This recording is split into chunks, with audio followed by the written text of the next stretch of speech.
আমি আপনাকে কথা দিলাম মা, আপনার কোনো অসম্মান আমি হতে দেব না।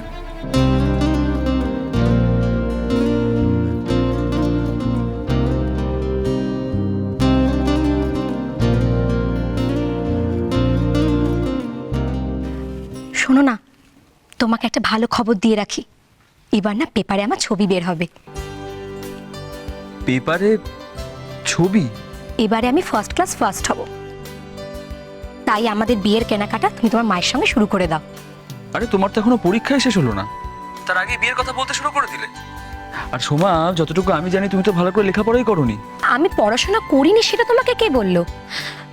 যতটা করার দরকার ততটা করেছি। আর তুমি তো বড় বৌদিকে দেখেইছো, বেশি পড়াশোনা করে হলোটা কি? সেই মায়ের কাছে ঝাড় খাচ্ছে আর সংসারে খুন্তি নাড়াচ্ছে। তোমাদের বাড়িতে তো আবার এসব ঝামেলা নেই। না, তা নেই। আরে তাই জন্যই তো আমি এই বাড়ির সব পাট চুকে তোমাদের বাড়িতে তাড়াতাড়ি যেতে চাইছি।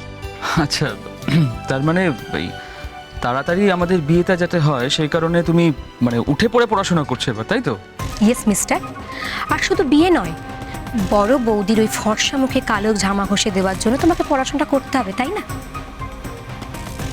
আরো অনেক কিছুই করছি, তুমি শুধু রেজাল্ট একবার বের হতে দাও, সব জানতে পারবে।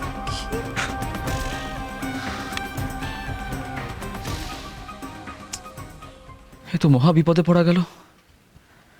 এদিকে সোমা বিয়ে করার জন্য পাগল করে দিচ্ছে, আর ওদিকে কিকাকে বিয়ে করার জন্য মেজবৌদি কন্টিনিউয়াসলি চাপ দিচ্ছে। না, বিপদের জল মাথার উপর দিয়ে বয়ে যাওয়ার আগে আমাকে একটা কিছু করতেই হবে। যেভাবে হোক আমারই দায়িত্বগুলো অন্য কারো ঘাড়ে চাপাতে হবে। কার ঘাড়ে চাপাই? সোমা। হ্যাঁ। না, তোমার বোনটা না হেব্বি বিয়ে পাগলা, খালি এ বাড়ি থেকে পালাতে পারলেই বাঁচে। কিন্তু ও বিয়ে তো আমি হতে দেবো না, সেটার জন্য অবশ্য সুযোগের অপেক্ষা করতে হবে। কি হলো, এত ছটফট করছো কেন? আরে বাবা, তুমি বুঝতে পারছো না। আরে বদ্দি যদি নাড়ু না বানায় আর সেই নাড়ু যদি মা বানায়, তাহলে তো বদ্দির ওই নাকানি চোকানি খাওয়া আমি দেখতেই পাবো না। কত বড় মিস হয়ে যাবে বলো তো? হ্যাঁ, আর মা যদি রান্নাঘরে ঢুকে যায়, তখন তো সারাদিন ছেলেকে আমার সামলাতে হবে। কি হবে? আচ্ছা শোনা, কাকুলি একটা কাজ করলে হয় না, ডায়নাকে যদি আমাদের ছেলে দায়িত্ব দিয়ে দিই, মানে দুটো বাচ্চাকে মনে হয় ভালো মতো সামনে নিতে পারবে, তাই না? হেভি প্ল্যান, তাই করবো। আর না মাঝে মাঝে যখন সময় পাবো কাটারিনাকে নিয়ে চলে আসবো। না হেভি মিষ্টি, সারাক্ষণ খিলখিল করে হাসছে আমার মতো। হ্যাঁ, তুমি ঠিক বলেছো। জানো, দেবলের মেয়েটাকে আমাদের কাছে নিয়ে আসবো। ওকে না আদর করলে না বেশ ভালো লাগে। কিন্তু ওই ক্যাটারিনার মা, ও যদি রাজি না হয়? কে কে কাটারিনার মা? হ্যাঁ, ওকে রাজি করাটা কি গো? হ্যাঁ, তো মা না। দূর মা, ও কি বোঝে বলো তো মেয়ের ভালো মন্দ? হ্যাঁ, যা বোঝার তা আমি বুঝি, কারণ আমি তো।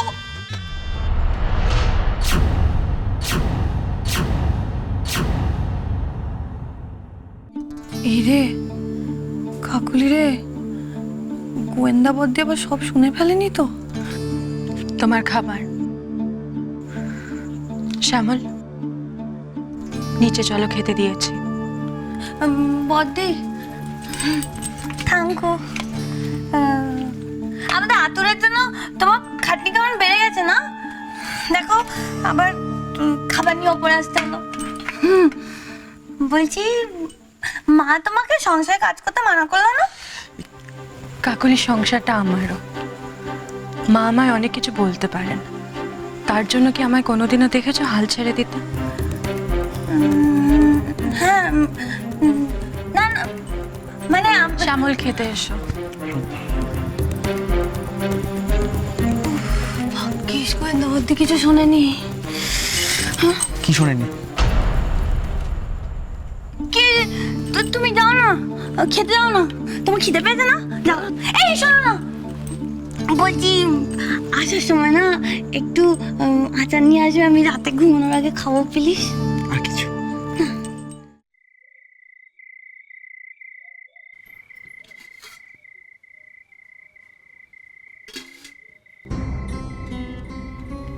কেউ একখানা কথা গিরাচ্ছি করে আমার।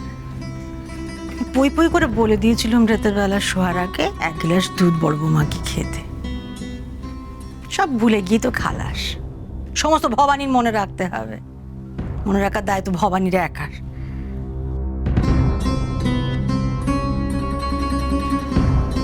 নাকি সন্ধ্যেবেলা নিশি জোর করে দুধটা খাইয়ে দিয়েছে বলে রাতের বেলার বড় বৌমা দুধটা খায়নি। না, আমি যাই, আমি 1 গ্লাস দুধ খাইয়ে আসি বড় বৌমাকে। সারাদিন তো কম খাটনি যায়নি, একটু দুধ না খেলে শক্তি পাবে কোত্থেকে? তারপর আতুর তোলার এত বড় কাজ উদ্ধার হবে কি করে?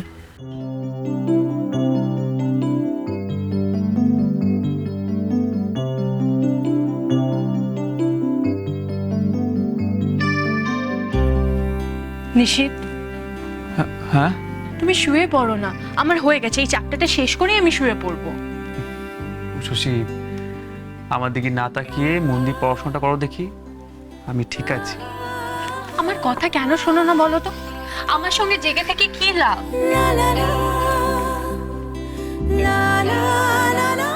এভাবে রাতের পর রাত আমার সঙ্গে জেগে থাকবে, তারপর নিজেই অসুস্থ হয়ে পড়বে, আর উপর সকালে দোকানের চাপ।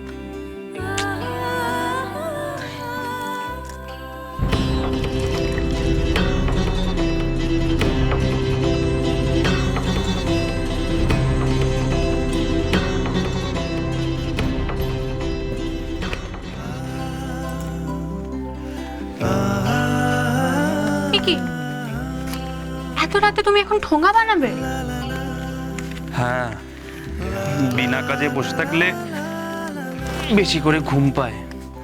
তুমি বরং পড়তে থাকো, এই ফাঁকে আমি আমার কাজগুলো এগিয়ে নিই, সময়ও নষ্ট হবে না। বলছি শুয়ে পড়ো, হাই তুলতে তুলতে এখন ঠোঙা বানাবে।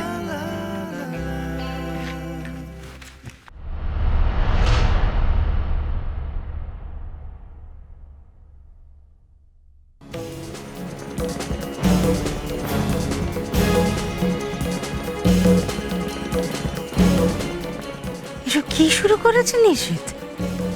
বইয়ের নেকা পড়ার জন্য নিজের কাজ তো কবেই শিখে তুলেছে, এখন নিজের রেতের গুণটা উচ্চারণে দিয়েছে। এইভাবে বইয়ের সঙ্গে সারা রাত জাগছে ছেলেটা আমার। বড় বৌমা কি সুন্দর সব মেনে নিয়েছে, সময়ের দিকে এক রত্তি নজরও কি দিতে নেই তার। আমি কিনে এই মেয়ের কথায় গলে গিয়ে এত বড় দায়িত্ব তার কাঁধে দিয়ে দিল। এই মেয়ে কিনা রাখবে আমার মান, আমার পরিবারের সম্মান। বড় বৌমা, এত বড় সাহস তোমার!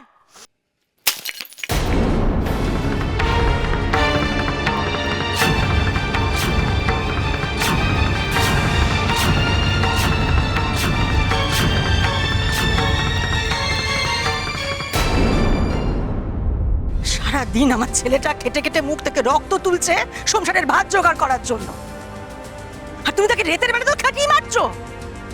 তোমার শরীরে কি একটু মা দেওয়া নেই? কেমন স্ত্রী তুমি? মা, আমি ওকে ঘুমোতে যেতে বলেছি। থামো! তুমি কি বলেছো আর সে কি করছে নিজের চোখে তো দেখতে পাচ্ছি। আর গাও না গাইতে হবে না।